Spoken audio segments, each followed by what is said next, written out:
sedikit membahas tentang belenggu-belenggu imajiner yang ada di dalam diri kita. Apa saja belenggu-belenggu imajiner tersebut dan kenapa belenggu-belenggu imajiner ini penting? Karena pada dasarnya tanpa kita sadari kita ini sudah terbelenggu pada sesuatu yang membatasi kreativitas kita, membatasi gerak kita, membatasi langkah kita.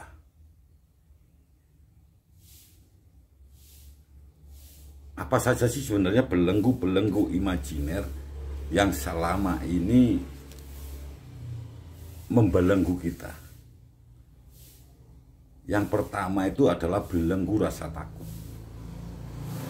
Takut untuk memulai, takut untuk mencoba, takut menghadapi sesuatu, takut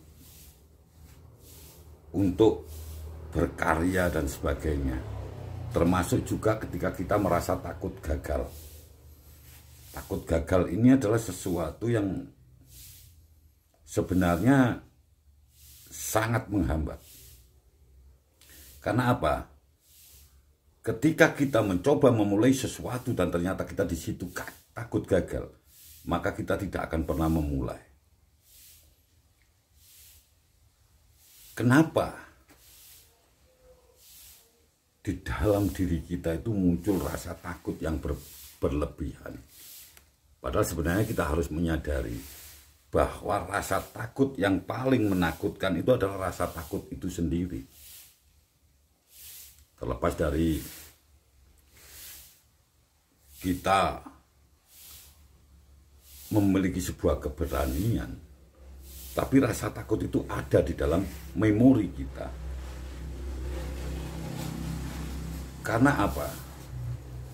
Penyebab rasa takut yang berlebihan itu adalah ketika kita mulai kecil sampai saat ini, katakan di usia kita mulai dari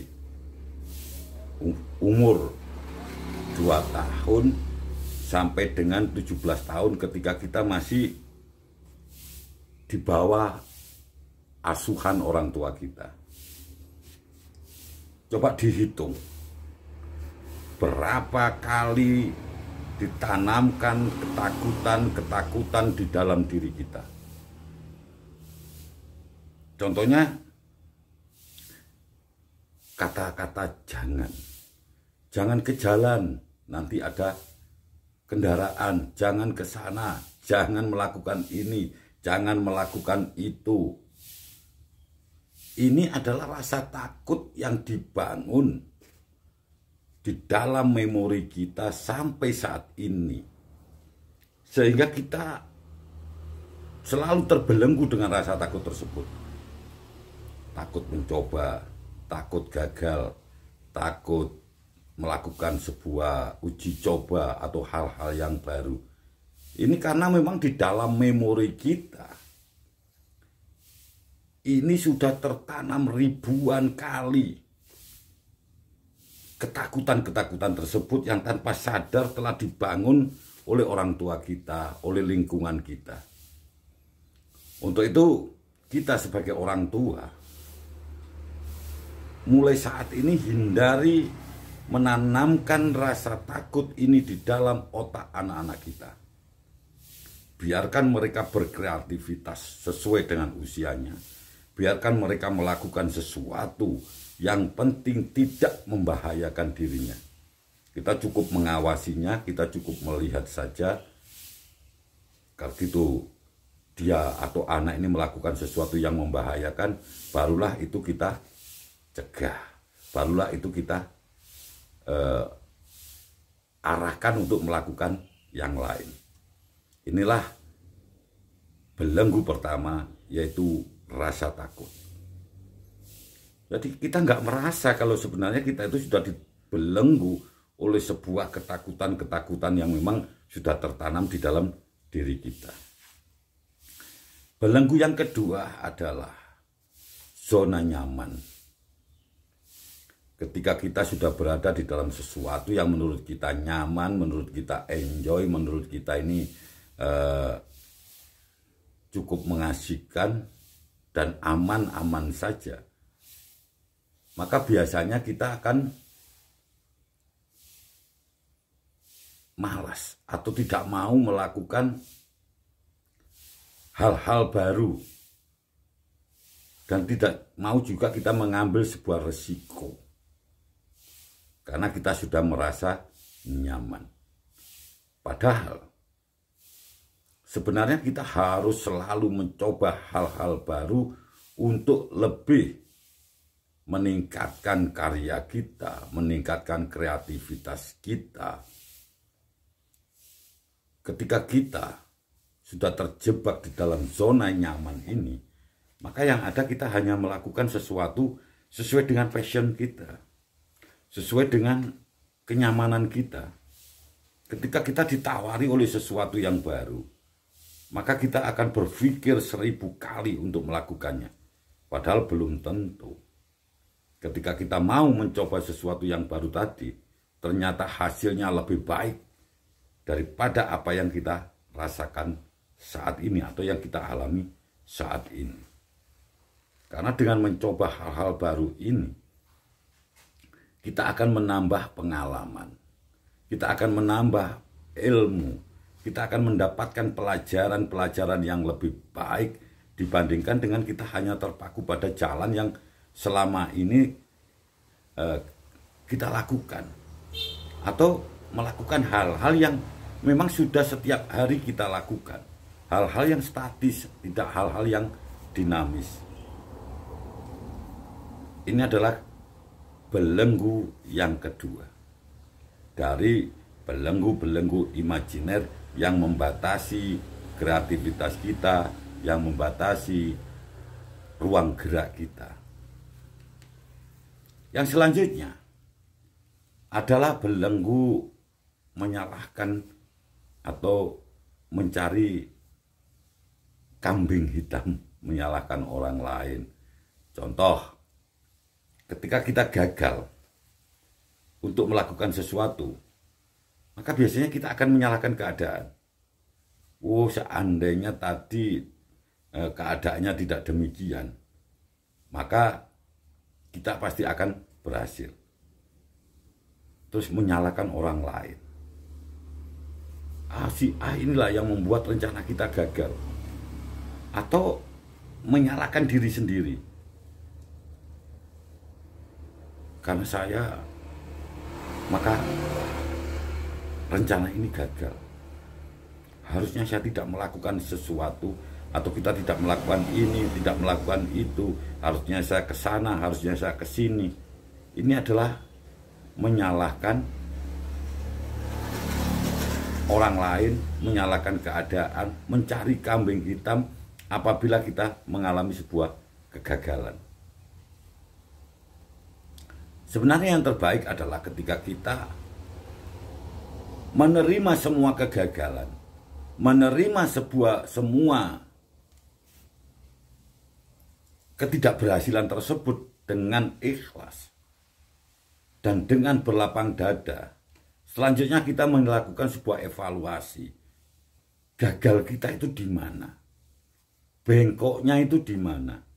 Yang menjadikan ini belum berhasil itu apa? Inilah yang harus selalu kita perbaiki. Bukan ketika kita gagal melakukan sesuatu, maka kita sibuk mencari kambing hitam. Ya, kambing putih aja sulit untuk didapatkan. Kita malah mencari kambing hitam. Ini adalah belenggu yang ketiga. Belenggu-belenggu imajiner selanjutnya adalah mencari alasan pembenar. Mencari alasan pembenar itu seperti ini. Ketika kita diajak melakukan sesuatu, membangun sebuah usaha, membangun sebuah pekerjaan, maka yang kita lakukan adalah kita beralasan bahwa Kita tidak punya bakat, ya. Kita tidak punya bakat untuk melakukan itu. Kita tidak punya modal. Kita tidak punya passion di situ. Kita bukan keturunan pengusaha. Ketika kita katakan bahwasanya modal usaha ini sangat kecil, kita bilang, wah saya tidak berbakat. Ini tidak butuh bakat.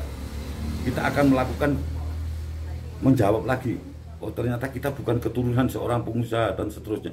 Maka kita akan mencari terus alasan-alasan tersebut hanya karena kita terbelenggu. Terbelenggu dengan mencari alasan-alasan yang ternyata ini bukan sesuatu yang menuju sebuah langkah kesuksesan. Belenggu selanjutnya adalah ketika kita memiliki keyakinan yang bertolak belakang. Keyakinan yang bertolak belakang ini sering sekali kita dapatkan, ya. Contoh, ketika kita ingin menjadi orang yang kaya raya, menjadi orang yang banyak duit, tetapi kita memiliki keyakinan seperti ini: uang adalah sumber segala bencana. Uang akan membuat orang menjadi jahat. Ini adalah sebuah keyakinan yang bertolak belakang. Di satu sisi kita ingin mendapatkan banyak uang, tapi di sisi lain keyakinan kita menolak bahwa uang ini adalah sumber dari segala bencana.